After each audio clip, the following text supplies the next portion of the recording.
Kia ora, I'm Helen King. And I'm Belinda Lawrence. And you're listening to the C-Word.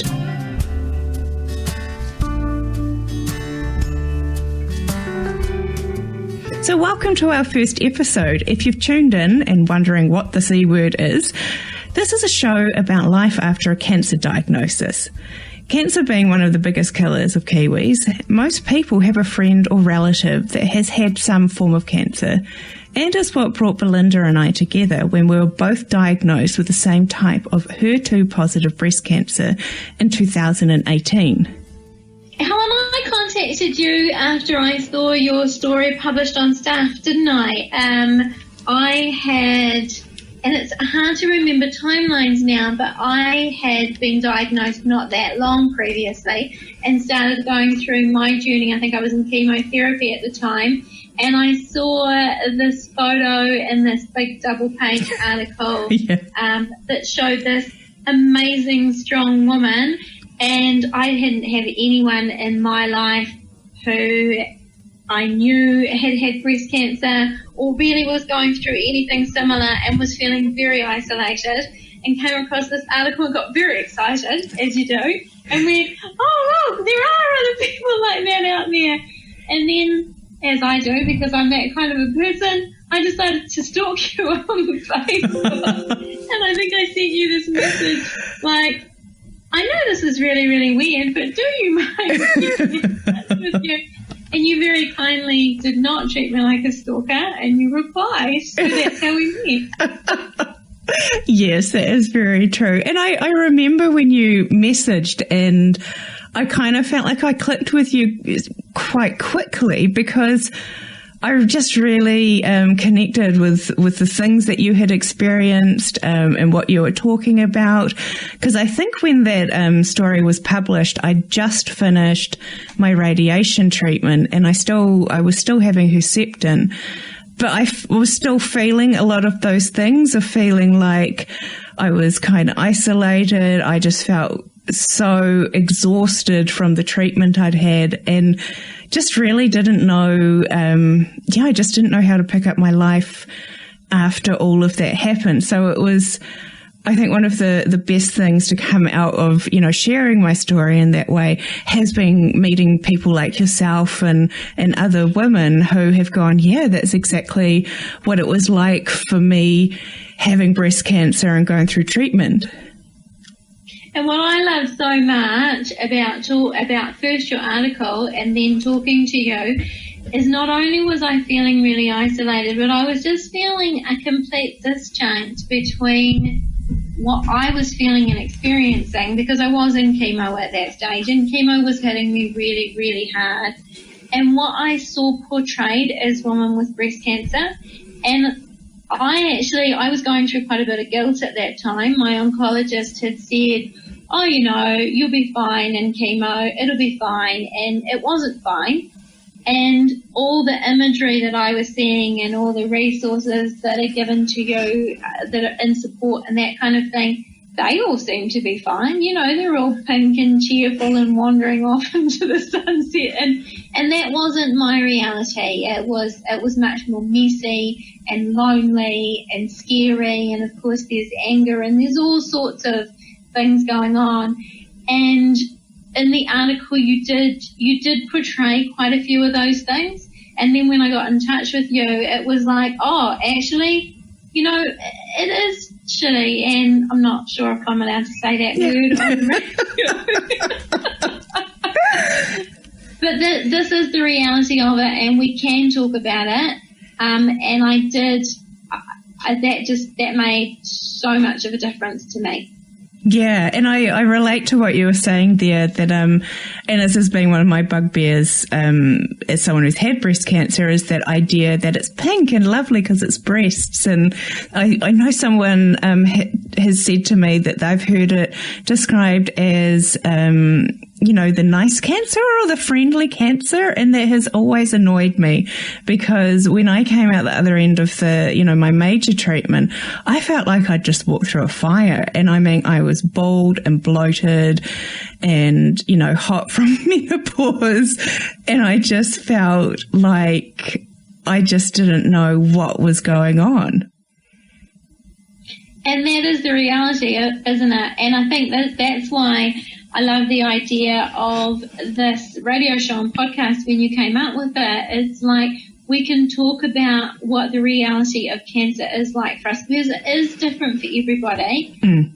But while it is different for everybody, it is also hard and difficult and life-changing for everybody. Like, I haven't talked to a single person who's gone, oh, it wasn't that much of a big deal. It was fine. Yeah. It's just, even if you possibly have an easier time of it, even if it doesn't impact you physically quite to the same extent, you want to change through it. And breast cancer, as we know, it does change your physical appearance a lot. There are lots of physical impacts of the treatment. But also it changes us mentally, and it changes how we think about ourselves, how we think about others, how we relate to the world. And I love the idea that we can explore some of that in here. Yeah, me too. Our show wouldn't be possible without our sponsor, C.A.R.E.S Charitable Trust. And we should mention them now because they're the people who brought us here. But also today we're going to be talking to the woman behind the trust, Kylie Tolman. And one of the things that I love about Kylie and C.A.R.E.S is that it really relates to what Belinda and I have been talking about, is that idea that actually once the treatment ends, then what? And a lot of people really experience it, but don't talk about it, that actually life after a cancer diagnosis can be lonely and confusing and very, very different. And so that's what we're hoping to do in these episodes, is to, really talk about that real stuff. I mean, life is very different after cancer. And, I've said to people before, there is before cancer and there's after cancer. And after cancer can look quite different for people. But often there is this sort of familiar thread going through each other's lives where you're just sort of scrambling around, not knowing, how to rebuild. So thankfully, we've got Kylie on board with C.A.R.E.S, and it means that we can bring this show to you. And when people talk about cancer, we do want to talk in this show we want to talk about the difficult stuff and the challenges and the impacts that it has on people. But quite often, as people who have experienced cancer, when we talk about it with other people, we tend to focus on the positives. We use phrases like the silver lining, and that can definitely give an idea to people that, heck, cancer was the best thing that ever happened to me. And of course it's not. Like, nobody wishes it on anyone. I did, interestingly, meet a woman at a dinner party once who, when she found out I had been not long diagnosed, she said to me, oh, it's going to be the best thing that ever happened to you. And I have often wondered if she actually woke up in the middle of the night after she went home and went, oh my goodness, did I say that? Oh my God. Yeah, I know. Yes, people do say things like that. I know. I think we could dedicate a whole show to the dumb things people say to you when you've had cancer. I think that's a really good idea. What not to say to someone who has cancer? There are so many. You should do that. But I think maybe this is also a time to say that through the show we will touch on some of those, for want of a better way of saying it, the positive things as well, because we aren't changed, and there's a lot of changes that go on at this time, and because we're human, we do also want to find the good stuff in there too. And while I can't obviously speak for anybody else, for me there has been changes that I know in later life I will look back on and go, I'm pleased I have developed in those ways. It has prompted me to look at life in a different way. And when I'm further down the track, I know I'm going to look back on that and go, I'm pleased that I had that kick in the pants. Okay, it was cancer, and I'm not saying I'm pleased that I had cancer, but I'm pleased that something shoved me into making this change or looking at this a different way or developing as a person in that way. Yeah, I think that's a really good point. And I definitely, I'm not glad I had cancer, but there are things about my life now, and there's things about my outlook that I think I'm kind of grateful for. And I think part of it is that you just get very focused on what you want out of life. You know, you sort of have to cut out the BS because it's almost like that shake of actually life's really short and, you know, what do you want to focus on? So I think, I like that there are actually some positives in this sort of awful messiness that is a cancer diagnosis. Yeah, the awful messiness. Maybe we should rename the show The Awful Messiness. That'd be a good name. Yeah, the awful messiness of cancer. I do want to point out as well that Belinda and I have actually never met in real life. So we've met over Facebook Messenger and we've met over Zoom meetings, but we've never actually met in real life. But we're pretty sure that we like each other. Yeah. It's one of those, I think it is actually one of those cool things when you've had this sort of shared experience, but also I feel quite drawn to people who have that similar outlook of, social justice and wanting to explore identity and that sort of thing. So there's another positive is that sometimes these very difficult things often bring in people in our lives that are actually, pretty awesome. Well, I'll take that title of pretty awesome. I will also confer that title on you. Helen, you can be pretty awesome too. Sometimes. On our tangent of pretty awesome, perhaps we should go back to Kylie now. Yes, we should. Okay, so Kylie was 30 when she was diagnosed with triple-negative breast cancer, and as those who know anything about breast cancer know, it's less common in people who are younger, but it does definitely still happen, and the fact that it is less common means lots of young women don't necessarily realise that they are also at risk. And triple-negative breast cancer is a particularly rare and aggressive form of the disease. Once treatment had ended, she thought, like a lot of us do, that life would go back to normal. And it's something that is often talked about and said to us while we're going through our cancer journeys is that, you'll be back to normal before you know it. But we seem to all discover that really isn't the case. And Kylie founded C.A.R.E.S to help people who have finished their cancer treatment to navigate the really challenging time that often happens while they're finding their new normal. And welcome to the show, Kylie. Hi, thank you for having me. Oh, lovely to have you here. Hi, Kylie. I hope it's not too cold in Christchurch today. And thanks for coming on the show. Do you want to start by telling us what it was like those first couple of years after treatment finished? Yeah, sure. It is quite cold though here today, so rugged up nice and warm.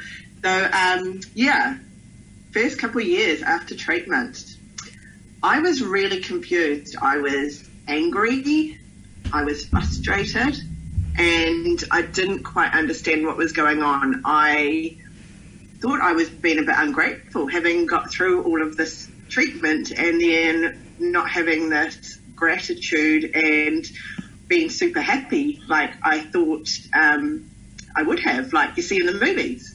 But no, it was quite an emotional journey. Yeah, that's really interesting. I kind of feel as well that, and I was actually saying this to someone the other day, that, cancer treatment, well, for me it was brutal. It was a really, really full-on experience.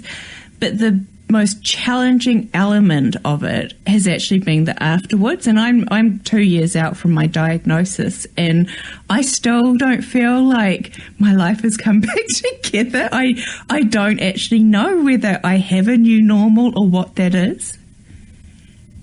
Yeah, and those first couple of years, to be honest, for me it was longer and everyone's different. It was really different back then I was diagnosed 12 years ago. There wasn't the podcast, there wasn't social media, there wasn't everything, all the great networks around. But during treatment, so even during the treatment, I felt very alone as a 30-year-old going to the Cancer Society support groups and being surrounded with a lot of older women. I felt very lonely anyway. So for me, after treatment was even harder because I felt even more alone, and I thought there was something wrong with me. I didn't realise, because it hadn't been talked about enough, that those emotions are normal and it's not unusual. And so I was thinking, there's something wrong with me, really suffering quite a bit on an emotional roller coaster. Also being in Christchurch, somewhere in amongst all that journey, can't quite remember where, it was a bit of brain fog there.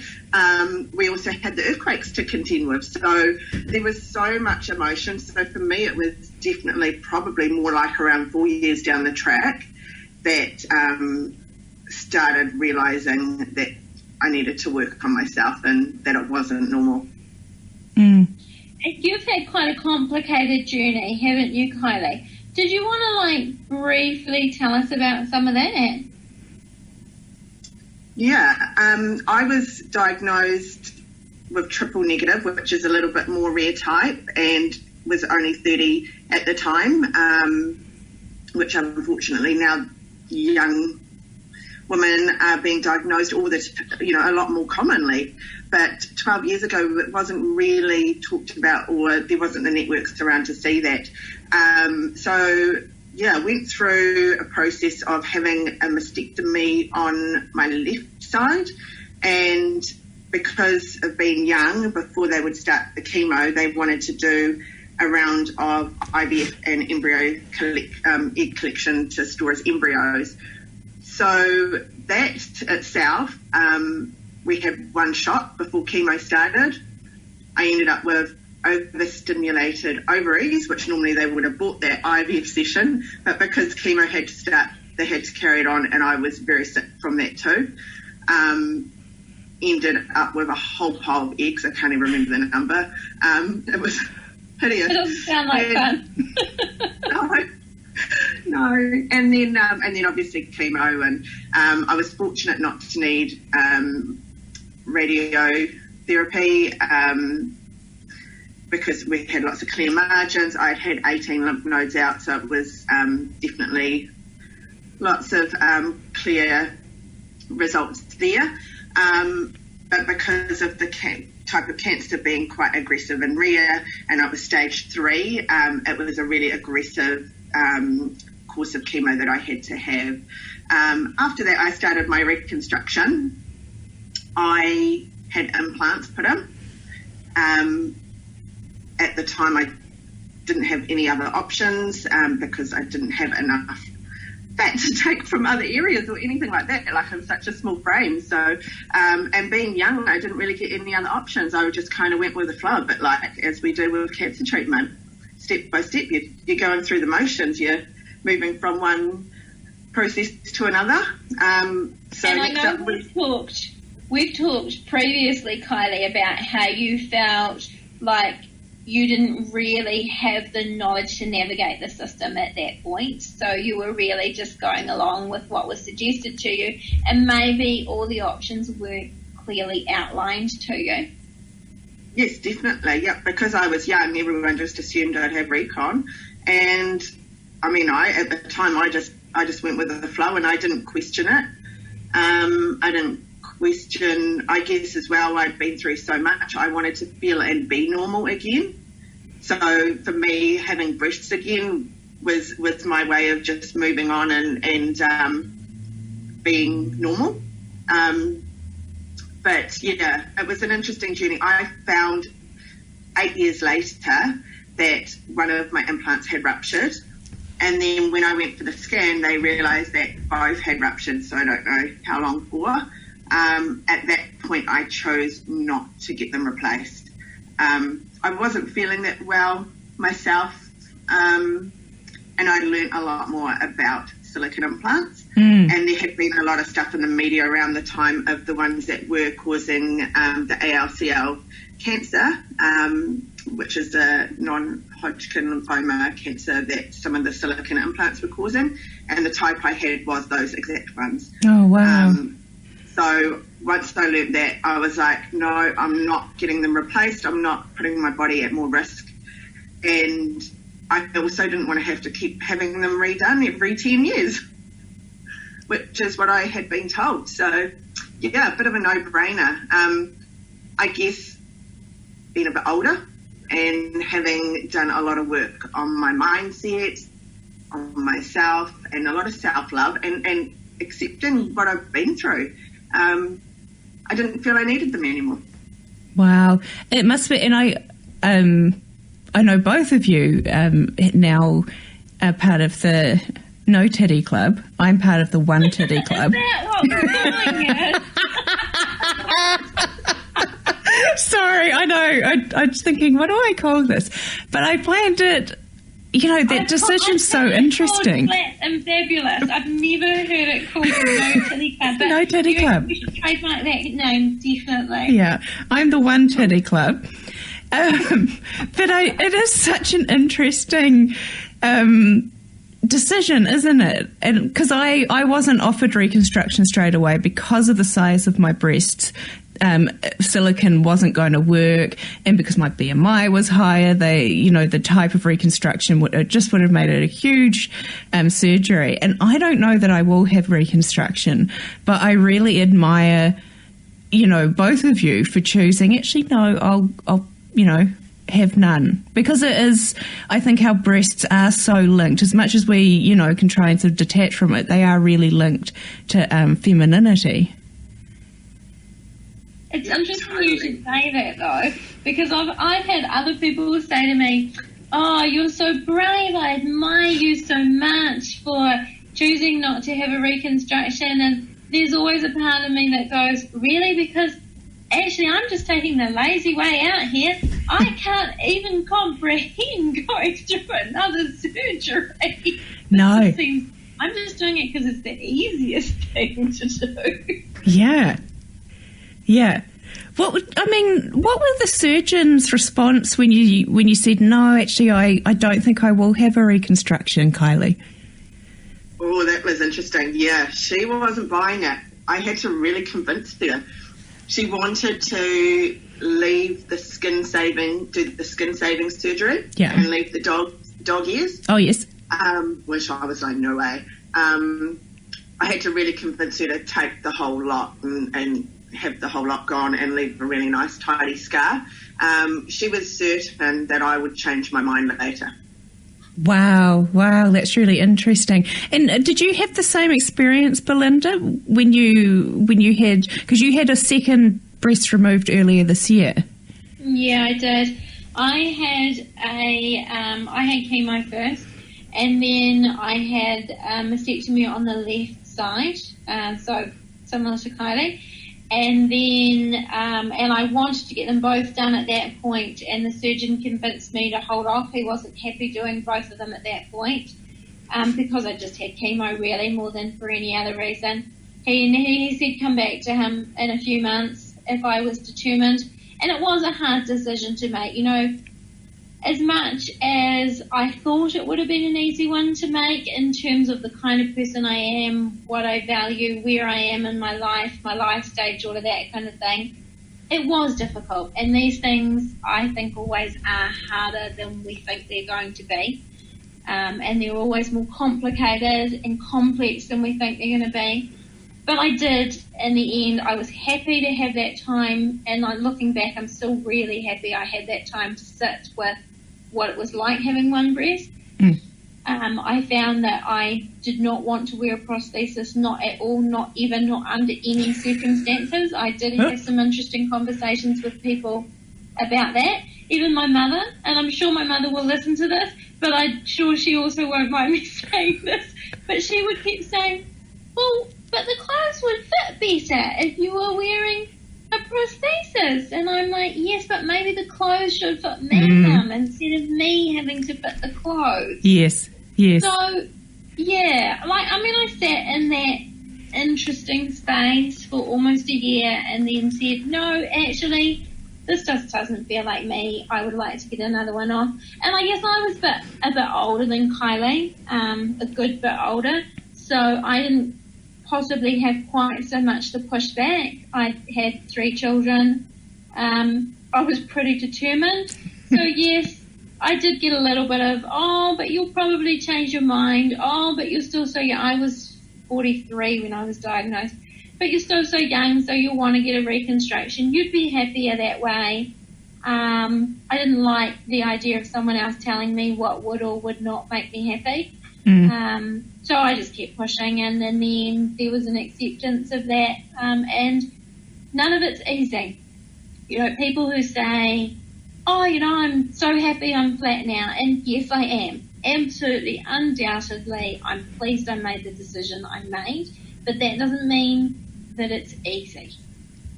Do you? Yeah, is it similar for you, Kylie? Has it been a process of kind of sort of accepting the change in your body?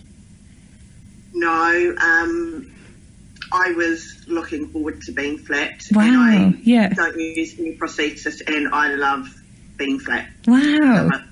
A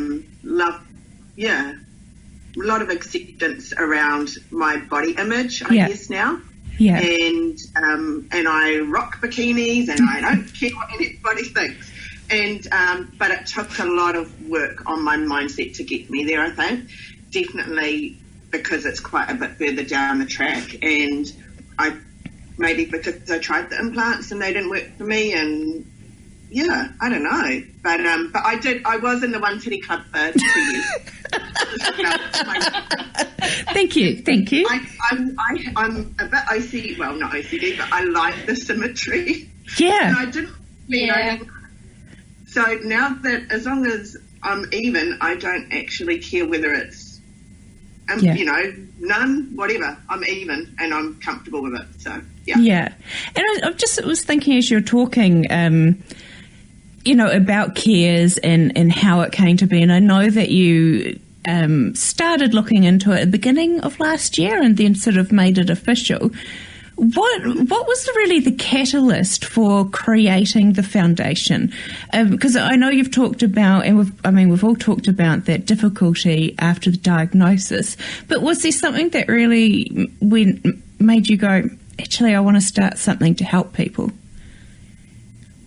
I actually just probably well before C.A.R.E.S started, probably a couple of years before that, I started actually talking and sharing my story a little bit more and being a bit more verbal about what I've been through, because I had kept it quite hidden. And so once I started actually talking about it more, I was surprised how many people were coming to me and with similar sort of feelings and and asking me what did I do to get through that stage, and it really got me thinking. So I went and did my life coaching certification, and I thought maybe that's a way that I could help coach people through those stages. And I guess it kind of just evolved from there. I realised there was a real bigger need for this, and if it was just me coaching, I can only help so many people. You know, it's really quite a limit to how many people me personally can help. So then it kind of went from there to the idea of it being a charity and having resources and having more tools and having networks of people that could possibly help. And it kind of just evolved from there. Early last year, it was an idea that just popped into my head, and I was like, actually, that could really work. And what look at you now. Yeah. But I know it's really hard work doing this stuff, and I take my hat off to you, because you've been one powerhouse of a woman kind of trying to plug along with it. What are some of the challenges that you've come across? Crazy maybe I am. I don't know. It definitely has its ups and downs. Sometimes just all the stuff that we need to do, all the policies and procedures, you know, all the background work and getting a charitable organisation set up. It's a lot more than what I realised. Yeah. But I get messages from people saying that the support group that we run or the things that we're doing is helping them, or how much it's needed, and people reaching out, and it just pushes me on. It really does. And some days are hard and some days are easy. And then I meet incredible people who are also passionate about the same thing and want to help. And I'm like, awesome, that's cool, let's do it. Like this. Yeah. Because I think we've touched... Moments like this are pretty cool, eh? Yeah. It is pretty awesome. And I think because I think cancer impacts people in different ways. And I mean, I've sort of learned for myself that my experience was probably slightly different to you too, because I don't have children. And so I sometimes think about, you know, how do you cope with treatment when you're, you know, trying to be a mum or a wife. I mean, I had a partner at the time, but I think it's slightly different when you've, you know, got that family dynamic. So, I mean, do you guys want to talk a little bit around motherhood and how do you navigate having cancer? And that's then a whole podcast. I know, but it's just I just think it's quite interesting because I think women tend to know how to keep pushing through, and I just wonder, you know, how do you do that during chemo, and how do you do it during the, you know, the aftermath? I can see Kylie shaking her head, and we're both looking at the way. Who wants to dive in here? I think it would be fair to say our experiences will be quite different because Kylie's children were a lot younger than mine. The age of your children makes a very big difference, I think, from talking to a few women. And I think most women who are mothers, whether you have given birth to a child or in whatever way you are a mother, but most women who are mothers, that becomes probably the central part of our identity. That supersedes everything else, be it being a wife, having cancer, whatever it is. It's first and foremost. However, obviously having cancer, going through chemo, there are times when it is very difficult to not let the cancer be uppermost. My youngest, when I was diagnosed, she was still 14 at that point. Yeah, she was 14. And she was the last one we told. And we didn't tell her until it was pretty obvious. It was set in stone. This is what it was. And it was funny. Her reaction was, okay, I shouldn't say her reaction was funny. That sounds terrible, but her reaction was funny. She said, "Oh, Mum, she'd been watching too many movies. Are you going to be like one of those people who just, you know, you just lie in bed and you're all pale and you look ill and you can't move?" And as soon as she said that, the same image popped into my head that was obviously in hers. Because you know those movies where the mother just lies in. It's almost always a woman. The mother just lies in the bed. And I was like, of course not. Don't be silly. Well, you know, a month later when I'm in the midst of chemo, I was one of those, you know, bald and sick looking and lying in bed and with no energy. And we've had a good laugh about that on a number of occasions. But like I was saying, my kids are older, and we told them right at the beginning. I know some people choose not to tell their children for a little while. And we were pretty upfront with them. However, we didn't talk about things like, you know, we didn't talk about statistics or possible worst case because it's pointless. There was no need. We talked about what we needed to talk about then. Like, this is the next step. This is what we know. This is what we know now. This is what's happening. And because my three girls, so they are now they are 16 and 20 and 24. I had to think about that. I just had breakfast with the 24-year-old this morning. She's almost 25. And they're strong girls, like they really are. They're strong. They're very sure within themselves and their own identities. They have their own range of interests. They're advocates and activists in a variety of areas, and they're very, very good at getting on with things. There seems to be some kind of culture in our family where we're all great in emergencies. When there's something that needs to be done, we just do it. We don't fluff about and worry too much and get all upset and need someone else to look after us. We just do it. So the girls have been amazing. for me, they've been absolutely amazing. My youngest is the only one who has been home through it all, and we possibly underestimate the impact that it has probably had on her because she's been the one at home, and she's the one who sees all the ups and downs and sees how difficult it is for me. And we've got, our bedroom is upstairs, so through chemo, going up and down that stairs, oh my gosh, I hated those stairs so much. So one time she got a whole heap of little bits of paper and she folded them up into these origami shapes and she wrote quotes on them. And she put them on the stairs because I would often have to stop on the way up the stairs to like rest. So she put these all up the stairs so they were to provide me with motivation. Oh, that's beautiful. They were the best thing ever. My favourite one was the one that says, life is heavy, but you are heavier. Because we have a constant joke in our, I know it sounds terrible, but we have a joke in our family when I'm like wrestling with the kids. I'm always like, well, I can always beat you because I'm the heaviest. Yeah. So she took this and it's like, you can do this, Mum, because you're heavy. I had actually put on a bit of weight, so, you know, it was quite realistic. Yeah, I mean, I guess I've gone a little bit away from what you originally meant in your question, Helen, but for me, motherhood and cancer actually ended up becoming quite entwined. I wasn't someone who felt that they needed to put the cancer aside to be able to parent my children because they were older and because they were pretty emotionally strong people anyway.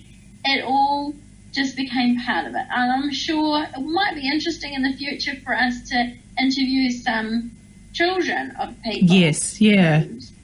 Yeah. I think from the kids' perspective, they would probably say that they found it hard because they knew that life for me was really, really difficult at that point. And being able to get on with their own life, the older two were at university, the younger ones at school, you know, being able to get on with that and have a good time and go out with their friends and be involved in a million things. I think they felt a constant guilt that they weren't at home and they weren't helping me and that they should be at home. There was lots of shoulds and that kind of thing in there. And so for older kids, I think that was a key thing in their experience. I wonder, Kylie's, your experience must be a bit different because your son must have. Were both of your sons alive when you had cancer? Just no, the one? My oldest was 2 when I was diagnosed. Wow. And I wonder what his sort of yeah, because I don't have kids, but I have a niece and a nephew, and I looked after my nephew a bit when I had chemo. And one day we were in the car, and what did he say to me? Mum was driving and Lucian was in the back, and he said to me, "Did you have your arm chopped off?" And Mum was saying, "Oh, tell him." And I said, "No, I got very sick, and the doctor thought the best thing to do was to remove one of my breasts so I would get better." And he just went, "Oh." So so matter of fact. Yeah. So, I mean, what was it like for you with a toddler? I mean, that's such an intense time for a child. Yeah, it was pretty crazy. But again, how we dealt with it was, very much just matter of fact, but at a kid's level. He went through a lot, actually. I was one of those parents, I guess, in a way that did have to put the cancer aside and just get on and be a mum. Yes. In some ways for him, which I think is what actually kept me going quite a lot and just made, got me getting out of bed on the days that I did find it tough because I just felt I had to keep some sense of normal for him. But I was really fortunate, actually, that we had financial support from the Cancer Society, actually, and putting him into preschool so I could actually have some time during the week to rest. Wow. And that was really, really valuable. It was really good. Because that was huge. But yeah, so matter of fact, I'd go to preschool and he'd go, Mum's got no hair and Mum's got one boob, and and I'd be like, and he thought that was normal. Like, he didn't think that was anything weird. But definitely on an emotional level, it was a lot for a toddler to go through seeing Mum sick and all of that sort of stuff. And then obviously he was 2 then, he was 4 when we lost our home to the earthquakes. When I had finished my treatment, and I was going on a bit of a depression journey myself, and the ups and downs and the highs and lows, and for a kid to be seeing that as a parent who's meant to be the strong one and the role model is probably really tough. Yeah. Because my mum had cancer about, it must be 12, 13 years ago. She had endometrial cancer. And I remember her and Dad turning up at my flat and just going, Mum's got cancer. And because my parents are very matter of fact, and that's just sort of the way we communicate with each other. And I can't even really remember what else was said. But I think I cried for a day after that because it was so scary, the thought of Mum having cancer, because I think, we associate cancer with death, and I very attached to my mum, so it was just this like really, really scary thing when you don't know about what sort of cancer it is, what grade, what stage, and all those sorts of things. And so I imagine for a small child, they are so aware of what's going on that I can see why that would be really challenging. Very different, yeah. And that's the thing, like what Belinda was saying, everybody as a mother, depending on the age of the children, I guess their experience and what they're going through and what the children can understand and articulate is all different. So, yes. So different. Yeah, absolutely. As Kylie said, well, when your children are younger, you need to be their mother first and foremost before anything else. And Kylie, I imagine it was really difficult, as you touched on, trying to figure things out for yourself within the space of also being a mother, because for young children you have to be fairly unassailable as a parent, don't you? I mean, they want you to be always strong and always in control. The idea that you might not be in control of everything is extremely scary for a young child. So you don't want to appear to be unsure or figuring things out or no idea what you're doing with your life. Yeah. And I think it sort of brings us round to what C.A.R.E.S is about, because I guess this conversation sort of made me think that when you're in the thick of that, the cancer part, the treatment part, it's kind of like the immediate emergency. And I know for myself, I'm kind of okay at responding to that really immediate stuff. But then the sort of after effect of it is quite slow, and it sort of unfurls and sort of appears in quite strange ways. And I don't think that there is enough out there that supports us through that, trying to figure out how do I get mentally prepared to work again, how do I manage this fatigue, or the grief or the sadness or those, the anger and stuff, and still sort of function as a partner, as a friend, and that sort of stuff. And I really didn't know where to turn when all that stuff was happening. And that's one of the reasons why I was really interested in the idea of this podcast when you first started talking about it, Helen, because that has very much been my experience, is that in the moment, you've got that next doctor's appointment, that next surgery, that next treatment date. You've got things you're working on, and you feel safe insofar as you have a team.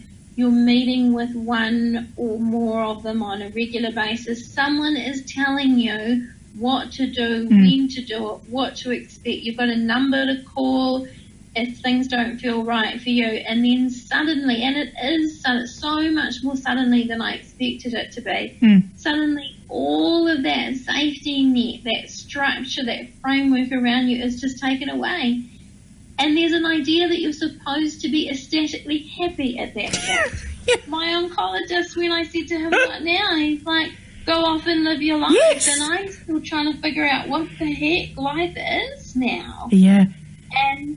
And I think from the medical team, from their perspective, they think that there is a range of other support available for people when they get to that point.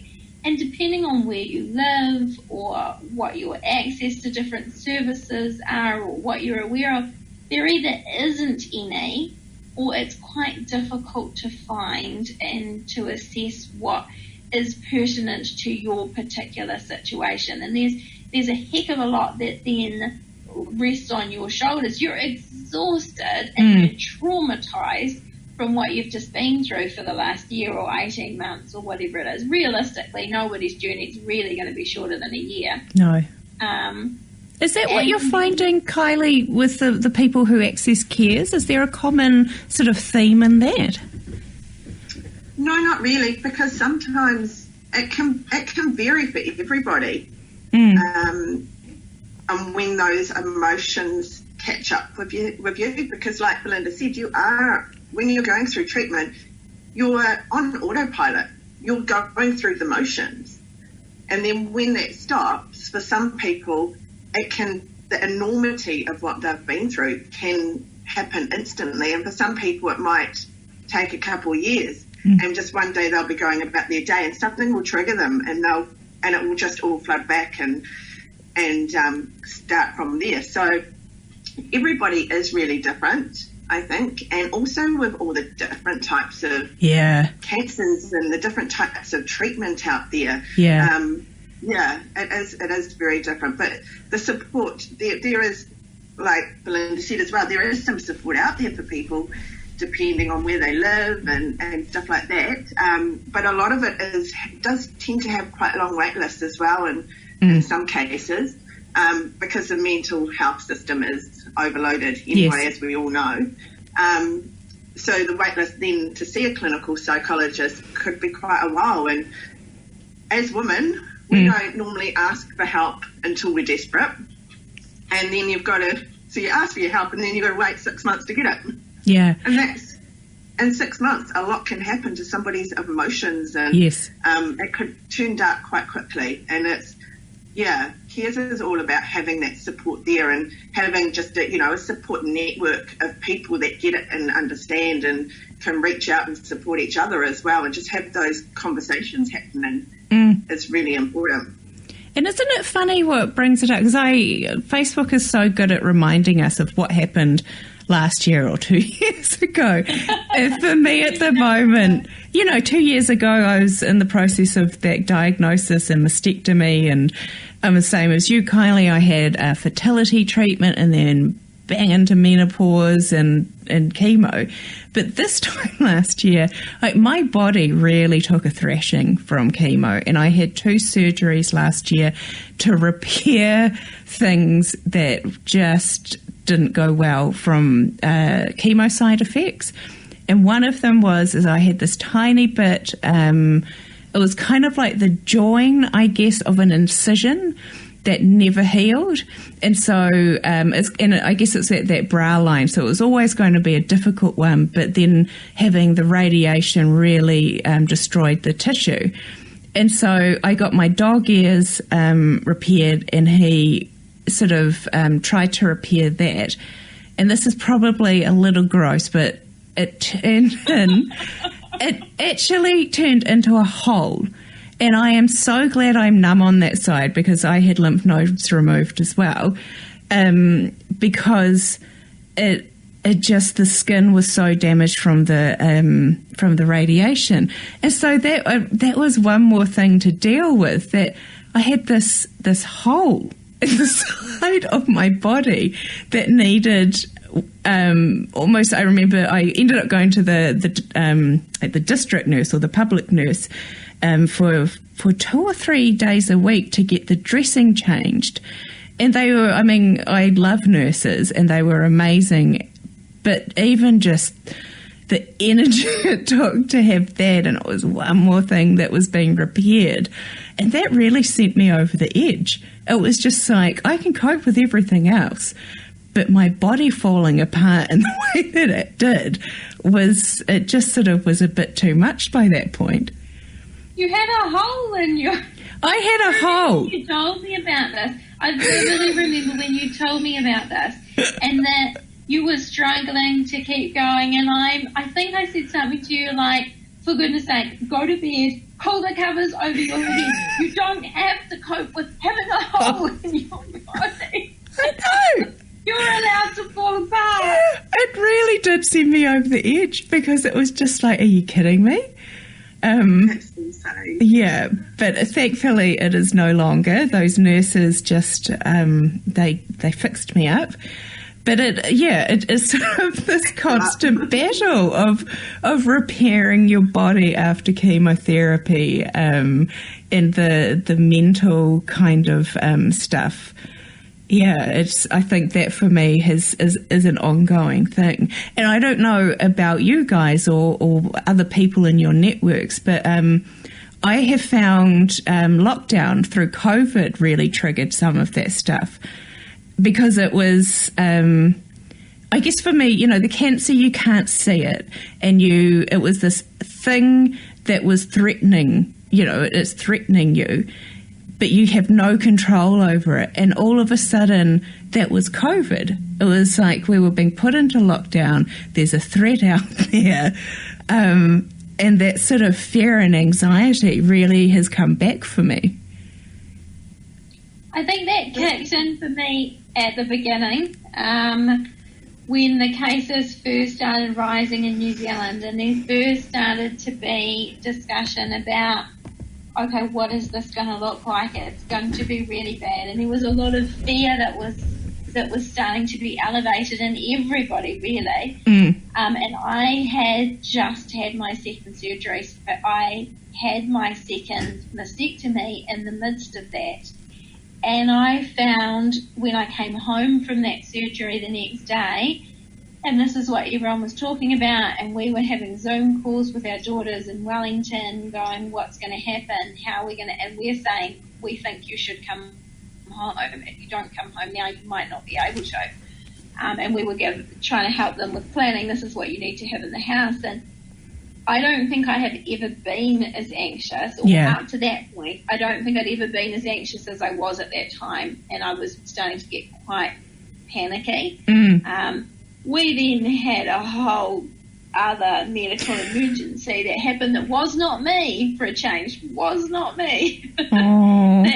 I wasn't panicked for the rest of lockdown, because I had other things to focus on, because, you know, you always focus on the thing on top, don't you? Yes. But yes, I do think lockdown and the COVID crisis has had a very large impact on people who have had cancer. And I'm definitely hearing that back from my networks, that I think a lot of it is simply we have been through so much and we're so tired that it's another thing. It's one more thing. It's always when your pile just feels like it's getting too heavy and something's going to fall off. And I imagine for you, Kylie, I was just thinking this, that you've been through cancer, you lived through the Christchurch quake, and now the COVID stuff. I mean, this must feel like, oh, okay, another crisis. Just another thing.